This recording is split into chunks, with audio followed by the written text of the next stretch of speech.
What's up, guys? Diplex here again. Hope everyone's had a good weekend so far. Welcome back to the Great War Realism Mod for Men of War Assault Squad 2, and of course, in this instance, the Second American Civil War, and more primarily, the Battle of Capitol Hill in 1916, the outbreak of the Second American Civil War.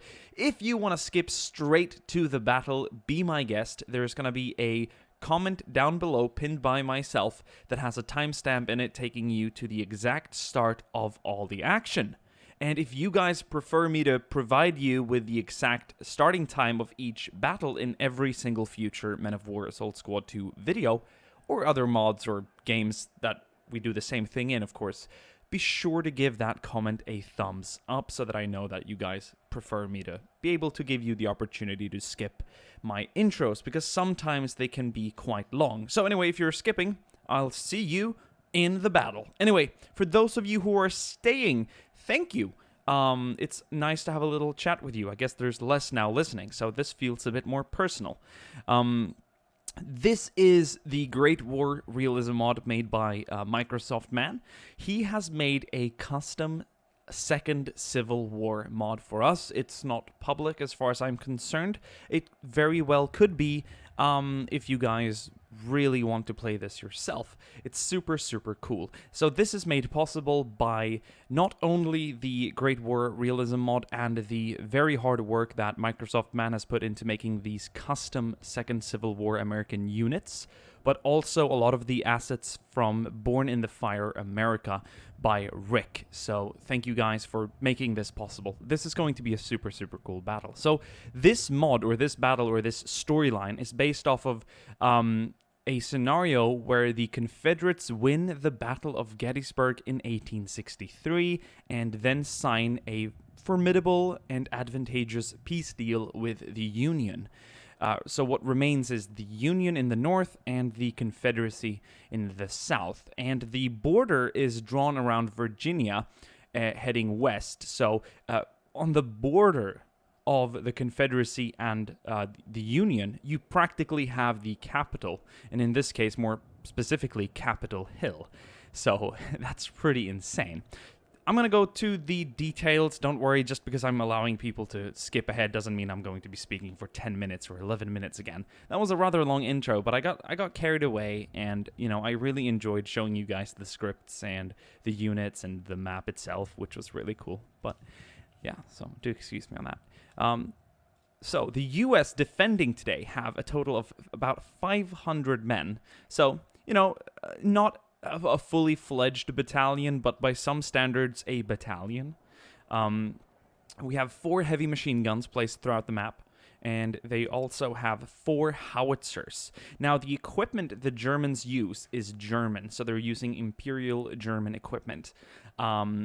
Because the British in this time, or actually back in 1863, were thinking about the possibility of helping the Confederacy as a bit of a, I'm not sure what to call it, as a bit of a revenge against the United States for, you know, gaining their own independence almost 100 years earlier. So, you know, they were still at it. They were probably a bit mad about the War of 1812 as well. So it was always on the table to backstab the United States or the Union, or, you know, somehow sabotage and weaken the United States by having them be split into 2 parts. It's not necessarily that they want to help the Confederates because they will be a better America. It's more of, hey, how can we split this nation in 2 and have it be a less powerful enemy over the centuries to come?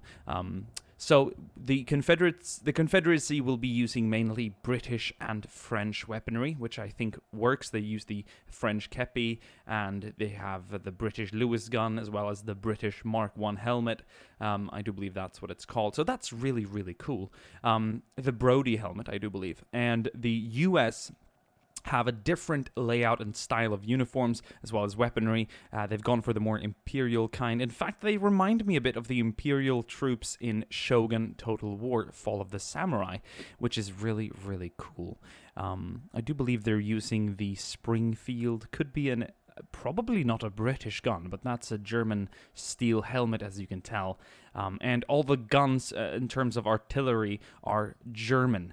So 4 howitzers, and that's about it. 500 men, 4 heavy machine guns, and 4 howitzers. For the Confederates, now, we're going to give them a good look, because we've looked at some of the regulars down here. And the Confederates look as what you would think Confederates look like.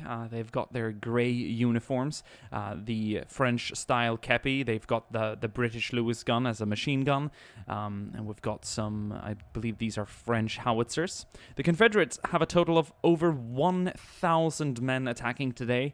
It's a big number, so this is going to be a brutal battle for sure. We've got 5 howitzers and 2 field guns, as well as 3 French armored cars. Yeah, man, this is gonna be a good old fight. So, without further ado, let's see if I have no idea, by the way, who's gonna win this. I've only tested that the initial scripts work, and they do. So, I have no idea who's gonna win this. If you guys want to see a second battle, we will take it from here. Will the Union defend Capitol Hill? Will the Confederates take Capitol Hill? You have the numbers now, so it'll be interesting to see what happens. And we will take it from here if you guys want to see a second battle. So, without further ado, do excuse me, there is going to be a bit of a lag at the start, but I'm sure that will dissipate over time. I'm going to go ahead and say, hello everyone, and you're rejoining us for the battle. Yes, let's get it started.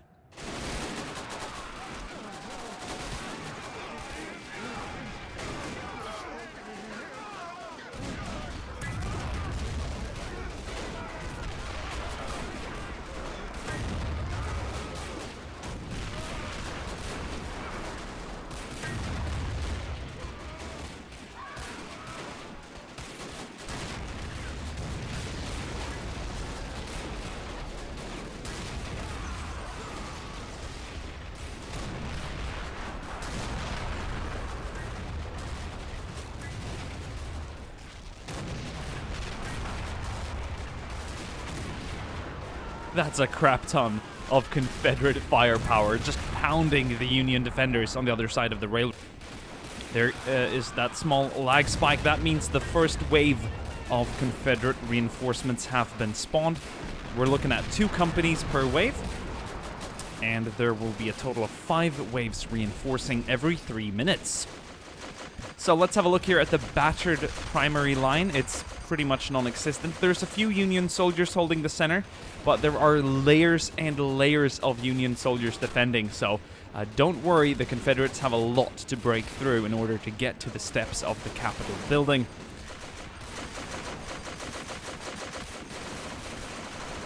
Two Confederate armored cars with the 1914 Hotchkiss machine gun. Currently stationary, waiting for more Confederate infantry to reach the railroad. We have the first wave assaulting now, just passing their own obstacles or defenses, moving ahead of the artillery to get closer to the remaining Union soldiers, holding this small wall separating the 2 territories. Some brave soldiers. Oh, there's a corporal right there, and he's going to be shot dead. So there's some uniform variety when you spawn the rifleman, which I think is really, really cool. So you don't know if you're going to be looking at a sergeant or a private or a corporal. Who knows? Doing better here on the left side of the Union line. Shooting at Confederate troops among the buildings. And back behind cover. Oh, that's some nasty artillery landing close. But they're holding on. Brave Union soldiers.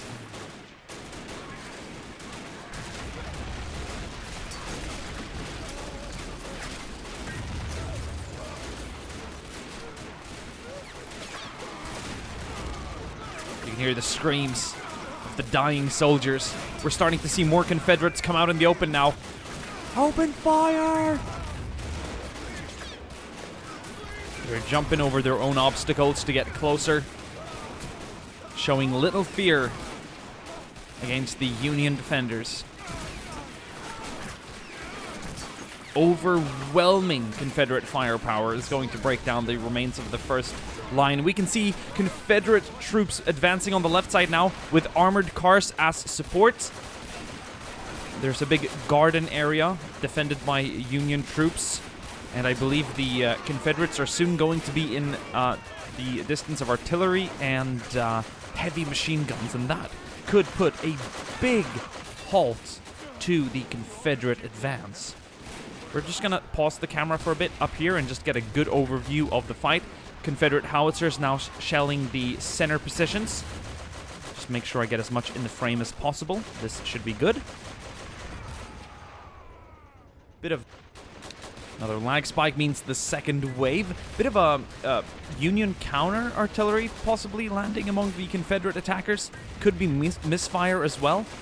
Perhaps the Confederates took the ground quicker than the artillery could react to, and so the coordinates weren't changed quickly enough. That does happen in war. Sometimes troops in various situations, I can't remember if this was World War II or Vietnam, but they advanced so quickly that the artillery or air power could not adjust properly and fired away before the order to hold fire was given. And so I believe that was in the Vietnam War, an instance when U.S. troops advanced too far. Easily happens if you take more ground than predicted, especially faster than predicted. Big swarm of Confederate troops moving up now. Confederate artillery pieces reloading, but there's a swarm of infantry, hundreds and hundreds of Confederate troops moving up now against the center barricades. But the Union troops are still holding their ground.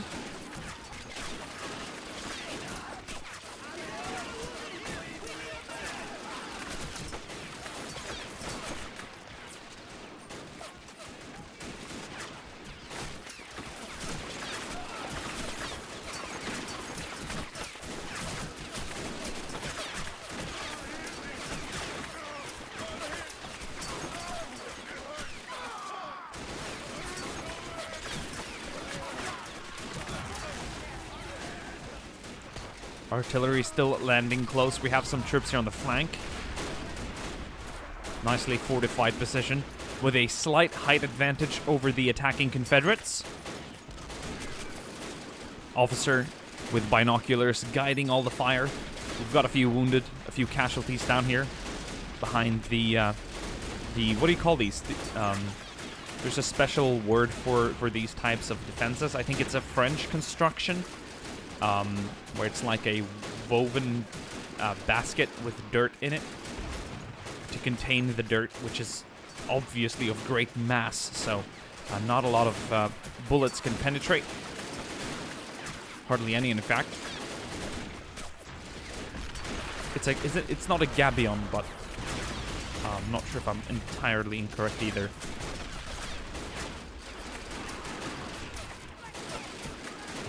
No, it is a gabion. I was right.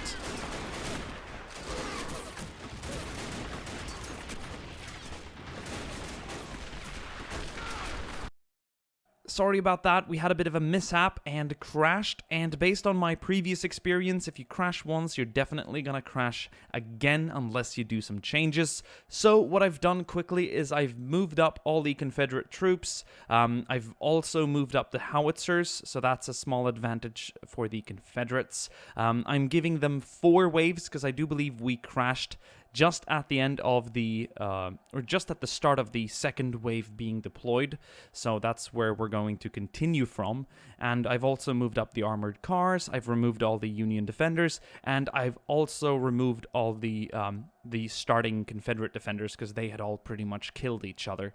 So we're going off the waves now.